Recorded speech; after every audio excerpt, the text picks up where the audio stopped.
الكبرى. وقال رسول الله صلى الله عليه وسلم: أوتيت ليلة المعراج 3 أشياء صدق الله وصدق رسوله النبي الكريم. اللهم صل على سيدنا ومولانا محمد وعلى آل سيدنا ومولانا محمد وبارك وسلم. اللہ رب العزت کا بہت بڑا کرم اور احسان ہے کہ دین کی بات سننے کی نسبت سے ہم سب یہاں پر جمع ہیں. اللہ تعالیٰ آپ سب کی اس حاضری کو، اس بیٹھنے کو، سننے اور سنانے کو اپنی بارگاہ عالیہ میں قبول فرمائے اور ہم سب کے ظاہر اور باطن کی اصلاح کا ذریعہ بنائے. اس انسان کے لیے اب قیامت تک حقیقی کامیابی اور نجات کا ایک ہی راستہ ہے اور ایک ہی حل ہے، وہ اتباع سنت میں ہے. جناب نبی کریم صلی اللہ علیہ وسلم کی اطاعت، آپ کی اتباع اور آپ کی مبارک سنتوں پر چلنے میں اب اس امت کی نجات موقوف اور بند ہو چکی. اگر کوئی شخص یہ کوشش کرے کہ مجھے اس کے علاوہ کوئی اور طریقہ مل جائے، کوئی راستہ مل جائے، کوئی حل مل جائے کہ جس میں میرے لیے نجات ہو، تو ایسا کبھی نہیں ہو سکتا. اس لیے احادیث میں روایت ہے، حضرت عمر رضی اللہ تعالی عنہ ایک مرتبہ تشریف لائے اور ان کے ہاتھ میں تورات کا ایک نسخہ تھا. تورات جانتے ہیں نا دوستو؟ تورات آسمانی کتاب ہے اور کس پیغمبر پہ اتری؟ حضرت موسیٰ علیہ السلام پر. اور حضرت موسیٰ علیہ السلام وہ مبعوث ہوئے یہود کی طرف. یہودی ان کی امت کہلاتی ہے. مدینہ منورہ کے اندر چونکہ ایک معتدبی، ایک بڑی آبادی وہ یہود کی تھی، ایک بڑا حصہ تھا اور متمول بھی تھے، مالدار تھے، زمینیں تھی، فصلیں تھی، کاروبار تھا.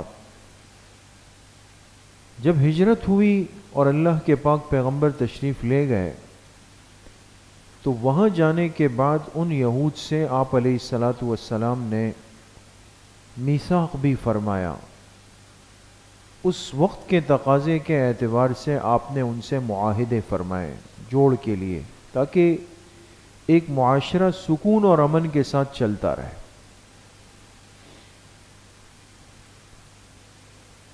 تو وہاں ان کا ایک مدرسہ تھا یہود کا، جس کا نام تھا بیت المدراس.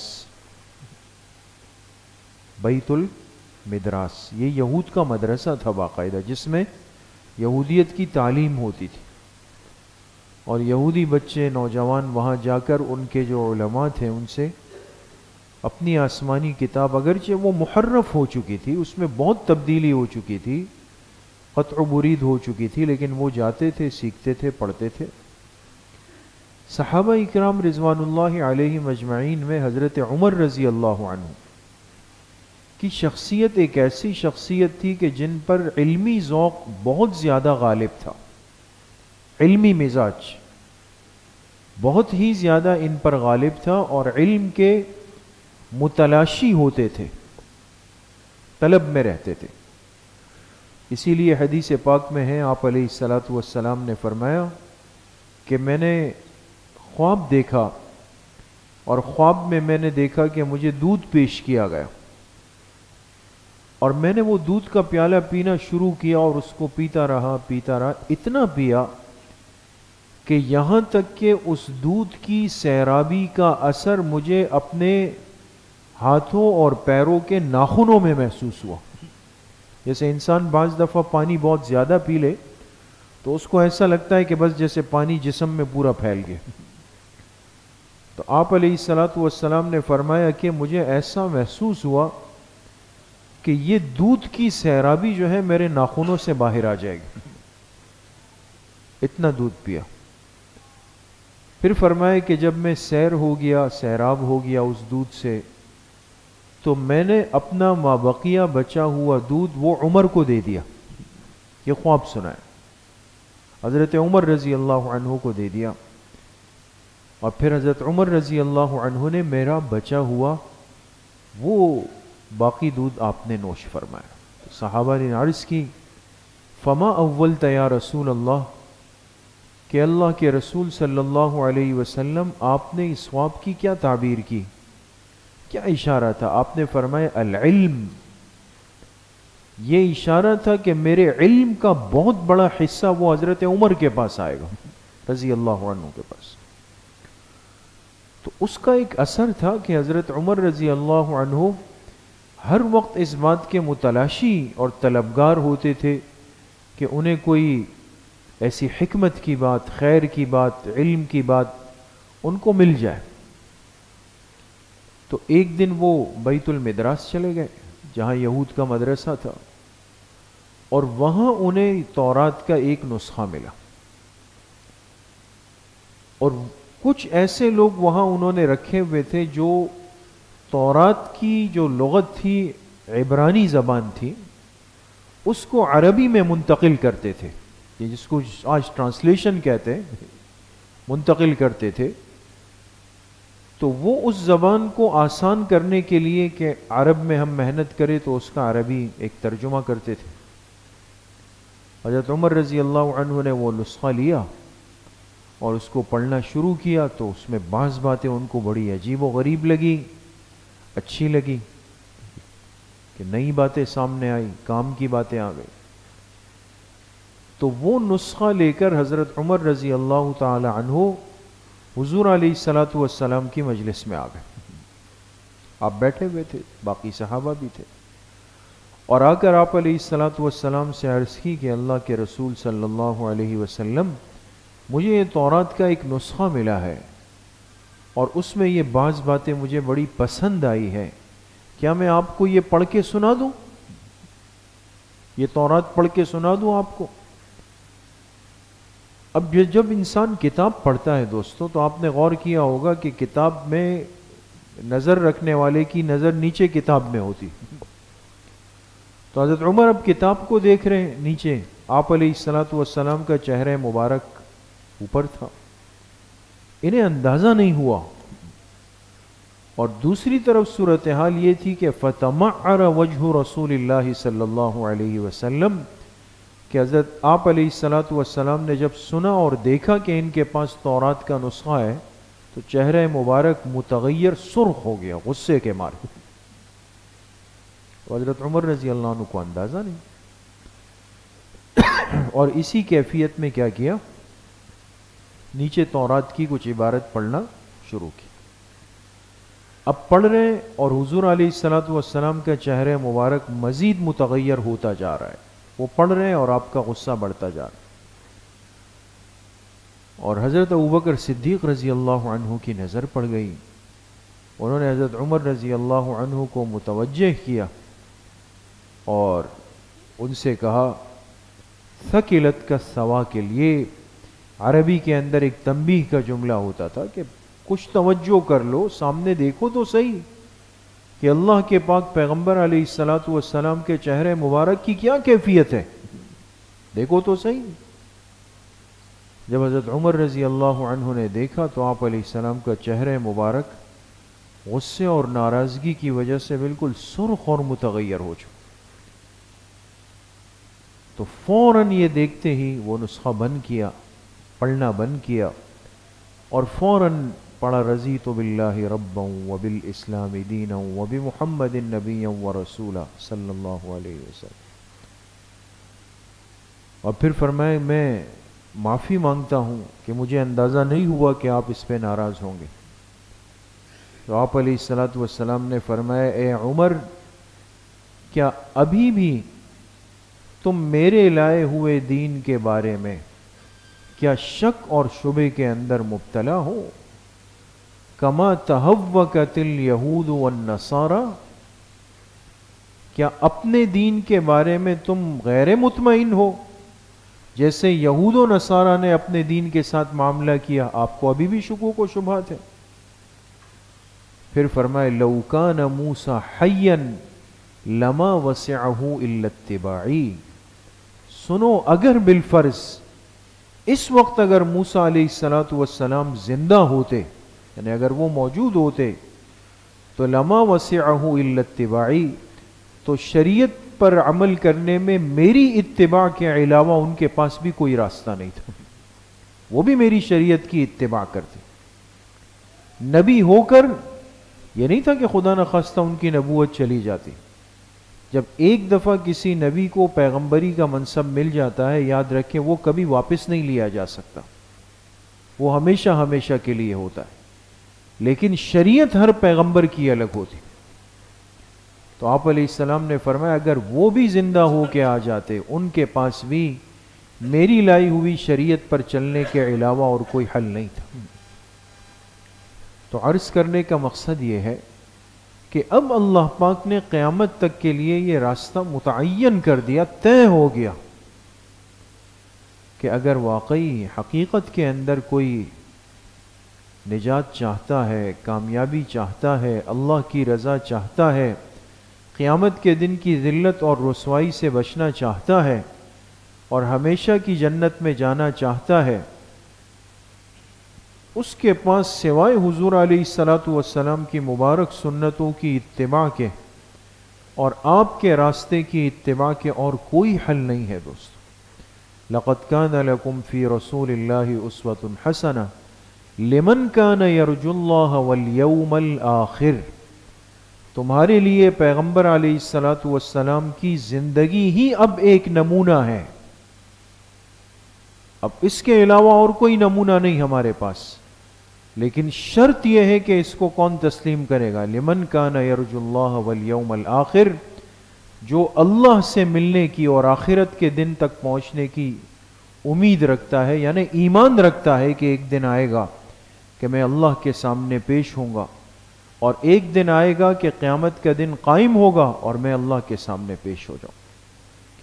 تو جس کے پاس ایمان کی نعمت ہے وہ اس کے علاوہ اور کوئی تصور اور عقیدہ ذہن میں نہیں رکھ سکتا دوست۔ اس لیے میرے عزیزو دوستو بزرگوں، آج ہم سب اس بات کے پابند بھی ہیں، محتاج بھی ہیں، طلبگار بھی ہیں کہ زندگی کے ہر معاملے کے اندر سنت ترتیب اور طریقہ سیکھیں۔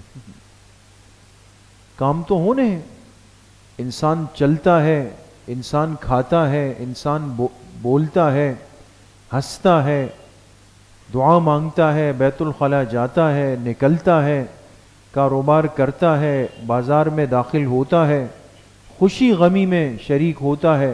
یہ سب چیزیں تو دنیا میں سب کر رہے ہیں، مسلمان بھی کر رہا ہے، کافر بھی کر رہا ہے، اللہ کو ماننے والا بھی کر رہا ہے، اللہ کا منکر بھی کر رہا ہے، لیکن فرق یہ ہے کہ مسلمان ان سارے کاموں کو کرتے ہوئے آپ علیہ الصلوۃ والسلام کے طریقے اور آپ کی سنت کو زندہ کرتا۔ تو ہمیں یہ سیکھنا ہے آج کہ بھئی ہم میں سے ہر ساتھی کو یہ بات علم میں آ جائے، اور جب علم ہو تو علم حقیقی کیا ہے؟ حضرت مفتی اعظم پاکستان مفتی محمد شفیع صاحب رحمۃ اللہ علیہ کے بارے میں آتا ہے کہ طلبہ سے پوچھا کہ بھئی علم کیا ہے؟ کسی نے کوئی جواب، کسی نے کوئی جواب، تو حضرت نے فرمایا علم وہ ہے کہ جس کو سیکھنے کے بعد انسان عمل کیے بغیر نہ رہ سکے۔ حقیقی علم وہ ہے کہ آپ کے پاس آ گیا، اب عمل کیے بغیر آپ کو سکون ہی نہیں ہے، بھئی جب تک میں اس پر عمل نہیں کر لوں۔ تو جب سنتوں کو سیکھیں گے، سنتوں کے مذاکرے کریں گے، سنتوں کے تذکرے ہوں گے، ہر عمل کے اندر سنت کو زندہ کریں گے، تو یقین کریں کہ پھر اس سنت طریقے کے علاوہ زندگی کا مزہ ہی نہیں رہے گا، حقیقی لطف کا اندازہ اس وقت ہوگا۔ کوشش کریں گے انشاءاللہ، اللہ کریم مجھے بھی آپ سب کو صحیح عمل کی توفیق نصیب فرمائے۔ کچھ دیر کے لیے مختصر سا بزرگوں کے خطمات اور ذکر کریں گے انشاءاللہ، پھر دعا۔ بسم اللہ الرحمن الرحیم، الحمد للہ الذی لم یتخذ ولدا ولم یکن له شریک فی الملک ولم یکن لہ ولی من الذل وکبرہ تکبیرہ۔ تمام ساتھی ایک مرتبہ درود شریف پڑھ لیں۔ اللہم صلی علی محمد وعلی۔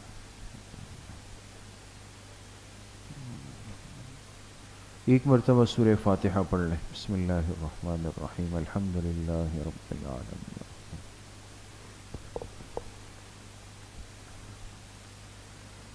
ایک مرتبہ سورہ علم نشرح پڑھ لیں۔ بسم اللہ الرحمن الرحیم علم نشرح لک صدرک ووضعنا عنک وزرک الذی انقض ظہرک ورفعنا لک ذکرک فإن مع العسر یسرا ان مع العسر یسرا فإذا فرغت فانصب وإلی ربک فارغب۔ ایک مرتبہ سورہ اخلاص پڑھ لیں۔ بسم اللہ الرحمن الرحیم قل هو اللہ احد اللہ الصمد۔ ایک مرتبہ درود شریف پڑھ لیں۔ اللہم صلی علی محمد وعلی آل محمد کما صلیت علی ابراہیم وعلی آل۔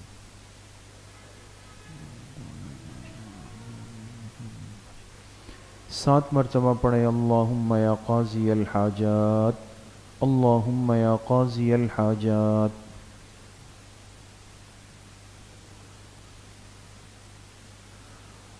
7 مرتبہ پڑھیں اللہم یا کافی المہمات، اللہم یا کافی المہمات۔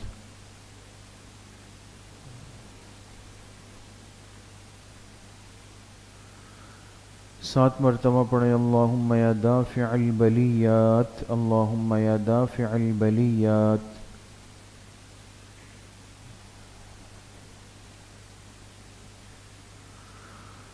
7 مرتبہ پڑھیں اللہم یا شافی الامراض، اللہم یا شافی الامراض۔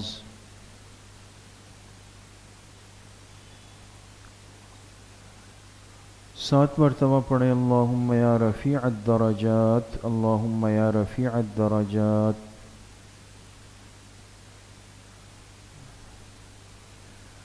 7 مرتبہ پڑھیں اللہم یا مجیب الدعوات، اللہم یا مجیب الدعوات۔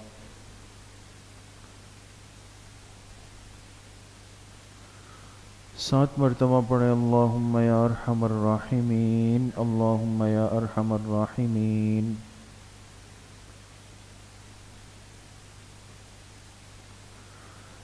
1 مرتبہ درود شریف پڑھ لیں۔ اللہم صلی علی محمد۔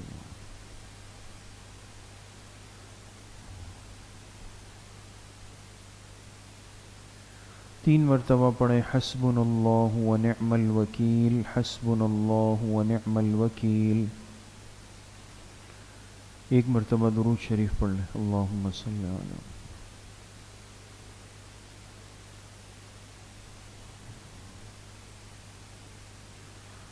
3 مرتبہ پڑھیں لا حول ولا قوة الا باللہ، لا حول ولا قوة الا باللہ۔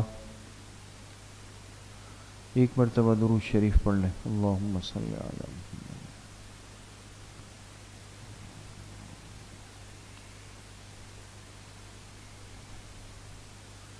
3 مرتبہ پڑھیں انا للہ و انا الیہ راجعون، انا للہ و انا الیہ راجعون۔ 1 مرتبہ درود شریف پڑھ لیں۔ اللہم صلی علی محمد۔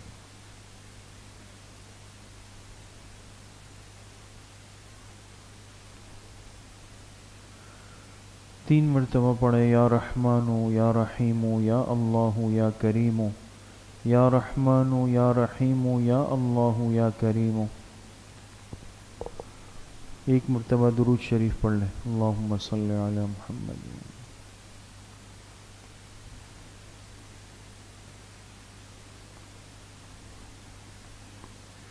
3 مرتبہ پڑھیں الا بذکر اللہ تطمئن القلوب، الا بذکر اللہ تطمئن القلوب۔ 1 مرتبہ درود شریف پڑھ لیں۔ اللہم صلی علی محمد وعلی آل محمد کما صلیت علی آل ابراہیم انک حمید مجید، اللہم بارک علی محمد وعلی آل محمد کما بارکت علی ابراہیم وعلی آل ابراہیم انک حمید مجید۔ یہ جتنے ختمات مبارکہ پڑھے گئے ان کا ایصال ثواب جناب رسول اللہ صلی اللہ علیہ وسلم کو آپ کی قبر مبارک میں اور آپ کے واسطے اور وسیلے سے پوری امت مسلمہ کو، یا اللہ ہم آپ کے واسطے اور برکت سے ایصال ثواب کرتے ہیں، اپنی شان کے مطابق تمام حضرات کو، تمام مرحومین امت کو اس کا پورا پورا اجر نصیب فرما۔ کچھ دیر کے لیے ذکر قلبی یعنی مراقبہ کریں گے۔ تمام ساتھی اپنے دلوں کی طرف متوجہ ہو جائیں، سروں کو جھکا لیں، آنکھیں بند کر دیں۔ دل میں تصور کریں کہ اللہ کی بارگاہ سے انوارات، فیوزات، تجلیات اتر رہے ہیں اور میرے دل کے اندر سما رہے ہیں، جس کی برکت سے میرے دل سے گناہوں کا میل کچیل، زنگ ظلمات کو دورات گندگی نکل رہی ہے اور میرے دل کی ہر دھڑکن کہہ رہی ہے اللہ اللہ اللہ۔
لا الہ الا اللہ محمد الرسول اللہ الحمدللہ رب العالمین والصلاة والسلام علی سید الانبیاء والمرسلین سیدنا و مولانا محمد وآلہ وصحبہ اجمعین۔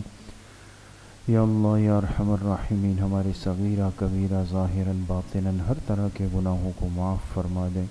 یا اللہ پوری امت کے گناہوں کو معاف فرما دیں، اپنی رضا والی زندگی نصیب فرما دیں، پوری زندگی اتباع شریعت و سنت میں گزارنے کی توفیق نصیب فرما دے۔ ظاہر اور باطن کے فتنوں سے یا اللہ ہم سب کی حفاظت فرما دے۔ پوری زندگی یا اللہ اپنے مبارک ذکر سے، مبارک ماحول سے، مبارک دعوت سے، مبارک کلام سے جڑ کر رہنے کی توفیق ہم سب کو نصیب فرما دے۔ یا اللہ مسجدوں سے تعلق جوڑ، محبت نصیب فرما دے۔ یا اللہ جتنے بیمار گھروں میں ہیں، اسپتالوں میں ہیں، جس مرض میں مبتلا ہے، سب کو شفاء کامل عاجل نصیب فرما دے۔ کل امت مسلمہ کے مرحومین کی یا اللہ کامل و مکمل مغفرت فرما دے۔ ہمارے حضرت مفتی صاحب نور اللہ مرقدہ کی قبر کو جنت کا باغیچہ بنا دے۔ ہمارے والدین، اساتذہ اکرام، دوست احباب، رشتہ دار، جن جن کے ہم پر حقوق اور احسانات ہیں، یا اللہ سب کی کامل مغفرت فرما دے۔ وصلی اللہ وسلم علی نبینا محمد وآلہ وصحبہ اجمعین برحمتہ۔